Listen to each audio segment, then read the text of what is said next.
Greetings, Mr. Cover here. Setting is where the story takes place, but it is more than that.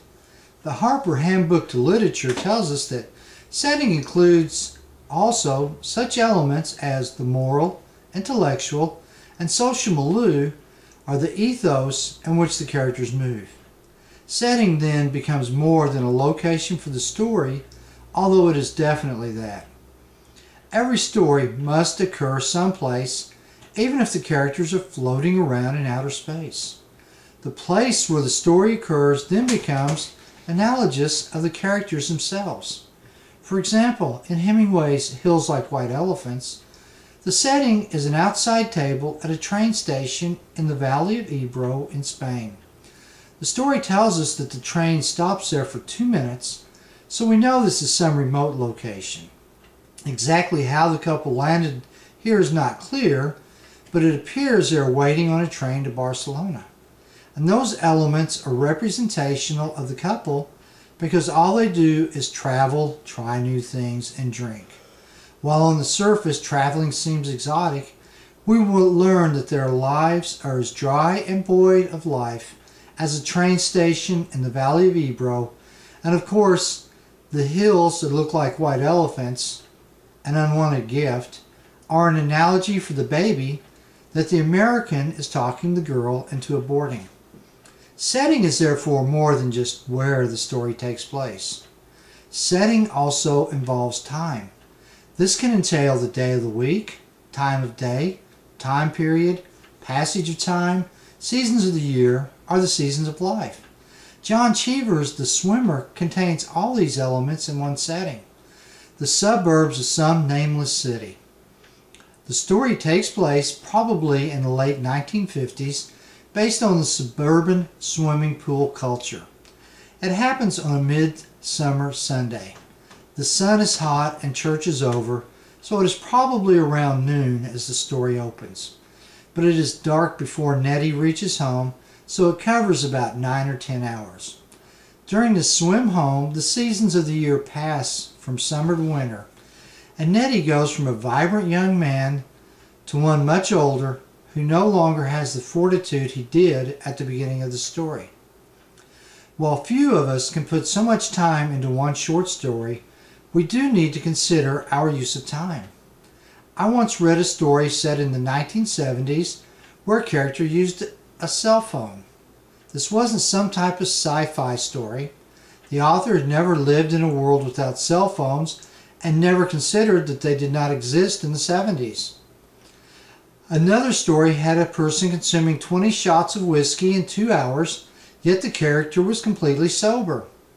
Consuming that much booze in such a short time period would not only have resulted in extreme intoxication, it probably would have resulted in alcohol poisoning.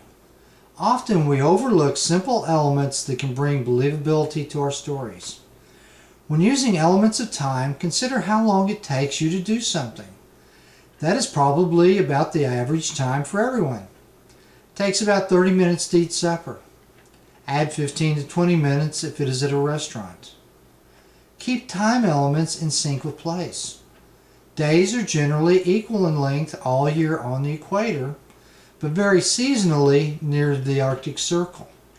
We don't want our readers being stopped short by elements that don't make sense.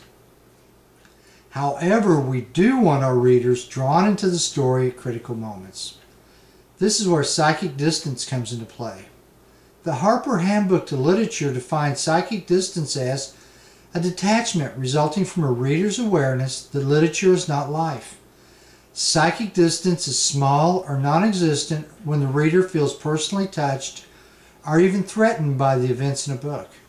It is great when those events seem to bear no relation whatever to the conditions of life.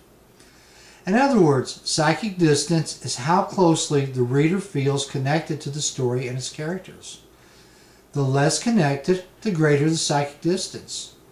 In the art of fiction, John Gardner tells us when psychic distance is great, we look at the scene as if it is from far away, remote in time and space, formal in presentation. As distance grows shorter, as the camera dollies in, if you will, we approach the normal ground of the yarn and short story. Gardner goes on to state that in good fiction, shifts in psychic distance are carefully controlled. At the beginning of the story, the usual case, we find the writer using either long or medium shots. He moves in a little for scenes of high intensity, draws back for transitions, and moves in still closer for the story's climax.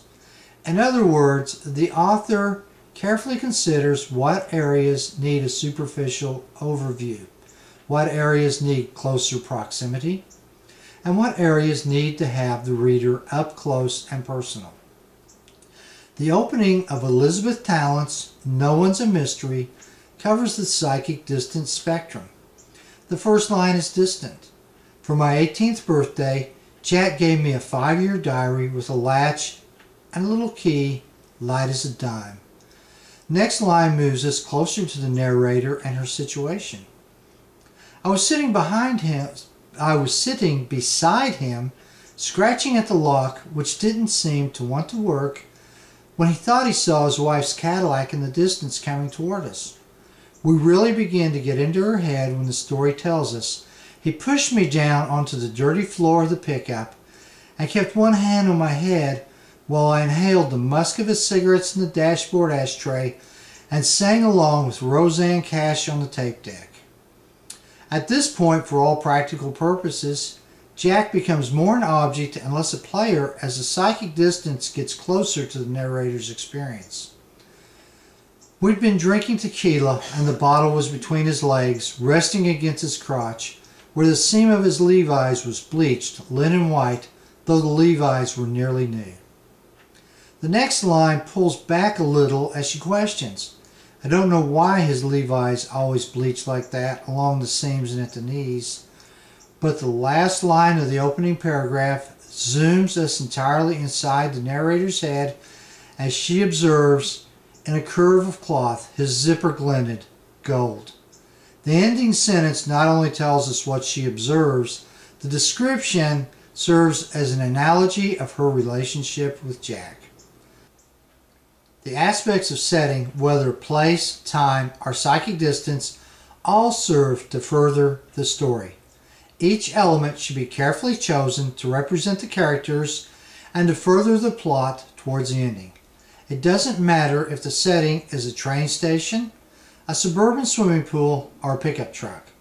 The location, time, and distance helps place a character into his or her proper element and place in the world. If handled carefully, the story will read seamlessly, and the reader will never know how much work went into carefully crafting every detail of the story.